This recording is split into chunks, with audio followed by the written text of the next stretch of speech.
Hi friends, welcome to our channel. இன்றைக்கி நம்ம என்ன வீடியோ பார்க்க போகிறோன்னா, என் அக்கா பையனுடைய பர்த்டே விலாக் தான் வந்து பார்க்க போகிறோம். இந்த டெக்கரேஷன் திங்ஸ்லாம் ஏற்கனவே இதை பற்றின ஒரு வீடியோ வந்து நான் நம்ம சேனலில் போஸ்ட் பண்ணியிருக்கேன். அதை பார்க்கலன்னா அதை போய் பார்த்துக்கோங்க. இந்த டெக்கரேஷன் பற்றி சொல்லவே தேவையில்லைங்க, அவ்வளோ சூப்பராக தான் இருந்துச்சு. ஆனால் என்ன, இது செய்கிறதுக்கு தான் நானும் எங்கள் அக்காவும் ரொம்பவே கஷ்டப்பட்டுட்டோம். ஏன்னா இதை செஞ்சிட்டே இருந்தால் இதை வந்து அந்தளவுக்கு நம்மளுக்கு கஷ்டம் தெரியாது. நம்ம என்றைக்காச்சும் ஒரு வாட்டி செய்கிறப்ப அது கொஞ்சம் கஷ்டமாக தான் தெரியுது. ஆனால் பரவாயில்ல, இதோடைய அவுட்புட் பார்க்கும்போது நானே எங்கள் அக்காவை பார்த்து கேட்டேன், இலை நீ ஒரு ஆர்டிஸ்ட்டு நிரூபிச்சிட்டலே அப்படின்னு கேட்டுட்டேங்க எங்கள் அக்காவை. பரவாயில்ல, நமக்குள்ளே இந்த திறமையெல்லாம் இருக்குன்னு நானும் கொஞ்சம் பெருமைப்பட்டுக்கிட்டேங்க. அப்போ இந்த டெக்கரேஷன் வந்து லைட்டிங்லாம் போட்டதுக்கப்புறம் இன்னும் வந்து ஒரு கிராண்டான லுக்கு கொடுத்துச்சு. இப்போ அடுத்து என்ன பார்க்கலான்னா, என் பையனோட கேக் கட்டிங் தான் வந்து பார்க்க போகிறோம். எல்லாமே ரெடி ஆகிடுச்சு. நம்மளுடைய பர்த்டே பாயும் வந்து சூப்பராக வந்து ரெடி ஆகிட்டான். அடுத்தது எல்லாரையும் கூப்பிட்டு நிற்க வச்சிட்ருக்காங்க. ஏன்னு கேட்டிங்கன்னு வச்சுக்கோங்களேன், நம்ம யாரையாச்சும் நம்ம ஒரு அவசரத்தில் வந்து மிஸ் பண்ணியிருப்போம். ஆனால் அது ஒரு 2 நாள் கழித்து வந்து கேட்பாங்க, கேக் கட் பண்ணும்போது என்னை மட்டும் கூப்பிடல நீங்கள் அப்படின்னு சொல்லி ஒரு பிரச்சனையாக வரும். அந்த மாதிரியெல்லாம் பிரச்சனை வரக்கூடாது அப்படிங்கிறதுக்காக எல்லாரையுமே கூப்பிட்டு நிற்க வச்சாச்சு. அடுத்து நம்மளுடைய கேமராமேன் வந்து ஃபோட்டோவுக்கு வந்து போஸ் கொடுக்க சொன்னார். நம்மளோட பையன் அழுவவே இல்லைங்க, சூப்பராக வந்து போஸ் கொடுத்துட்டான். இது ஃபோட்டோ தான் எடுத்துக்கிட்டு இருக்காங்க. நல்லா நிறையவே போஸ் கொடுக்குறான் பையன். நாங்கள் கூட அழுவானோன்னு பயந்துட்டோம், ஆனால் பைபிளில் அழுவலைங்க. கொஞ்சம் சிரிச்சிட்டு நல்லா போஸ்லாம் கொடுத்து சூப்பராக எல்லாம் வந்து எடுத்தாச்சு ஃபோட்டோஸ் எல்லாமே.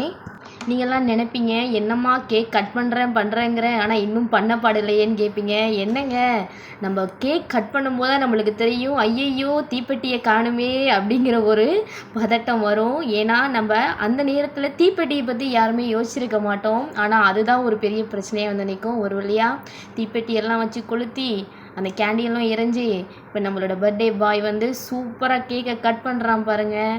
கட் பண்ணியாச்சு கேக்கை, ஃபோட்டோவுக்கும் போஸ்டும் கொடுத்தாச்சு. இப்போ என் பையனோட மைண்ட் வாய்ஸ் என்னென்னா, அட எப்படா கேக்கை கொடுப்பீங்க அப்படின்ட்டு பார்த்துக்கிட்டே இருக்கான். ஆனால் பரவாயில்லைங்க, அழுவாமலே வந்து இவ்வளோ நேரம் வந்து அவன் இருக்கான். ஆனால் ஒரு சில பிள்ளைங்களாம் வந்து டக்குன்னு அழுதுடுவாங்க. அதை பார்த்தா நாங்களும் பயந்தோம் அழுதுடுவானோ அப்படின்ட்டு. நான் பரவாயில்ல, அழுகலை. அடுத்தது என்ன, நம்ம வந்தவங்க எல்லாம் அவங்களுடைய கிஃப்ட்டை வந்து கொடுக்குறது தான். எல்லோரும் ட்ரெஸ்ஸு அது இதுன்னு நிறைய வாங்கிட்டு வந்துட்டாங்க நம்ம பிள்ளைக்கு. எல்லோரும் அவங்களுடைய திங்ஸை வந்து கொடுத்துட்டு ஃபோட்டோ எடுத்துகிட்டு இருக்காங்க. இவங்க எல்லாருமே பார்த்திங்க அப்படின்னா நம்மளுடைய ரிலேட்டிவ்ஸ் தான் எல்லாருமே. இப்போ சூப்பராக வந்து எல்லோரும் ஃபோட்டோ எடுத்து முடித்தாச்சு. அடுத்தது வந்து எல்லாம் சாப்பிட போயிட்டாங்க.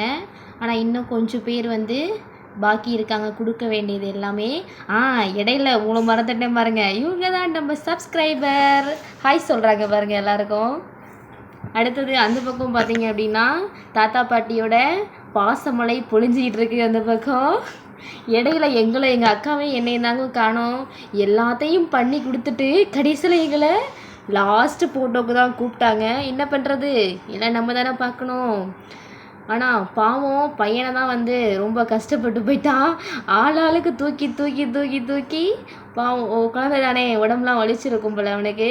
ஆனால் அப்பையும் அழுவலைங்க அவன். இது எல்லாம் முடித்து கேக்கெல்லாம் கட் பண்ணி முடிச்சதுக்கு அப்புறம் தான் அழுதான். நிறைய ஃபோட்டோஸ்க்கு வந்து போஸும் கொடுத்தான். நிறைய எடுத்தாச்சு ஃபோட்டோஸ் எல்லாமே வந்து சூப்பராக இருந்தது. இந்த ஃபோட்டோஸ் தான் வந்து நான் உங்களுக்கு வந்து ஆட் பண்ணியிருக்கேன். நீங்களும் வந்து பாருங்கள் எப்படி இருக்குது அப்படின்னு கமெண்ட் பண்ணுங்கள். இந்த விலாக் வந்து பிடிச்சிருந்துச்சு அப்படின்னா நம்மளோட சேனலை வந்து சப்ஸ்கிரைப் பண்ணுங்கள், லைக் பண்ணுங்கள், ஷேர் பண்ணுங்கள், கமெண்ட் பண்ணுங்கள். தேங்க்யூ ஃபார் வாட்சிங். 10 விரல் கோலம் போட பூமி மேல முளைச்ச சித்திரமே, மூவசைவ பார்த்து பார்த்து ஆயுள் கூடும் எனக்கு. புன்னகையில் காலம் போக தோகையாக சிரிச்ச பிட்டருமே, யாருக்கு இங்கு யாரு காவல் மாறி போச்சு கணக்கு.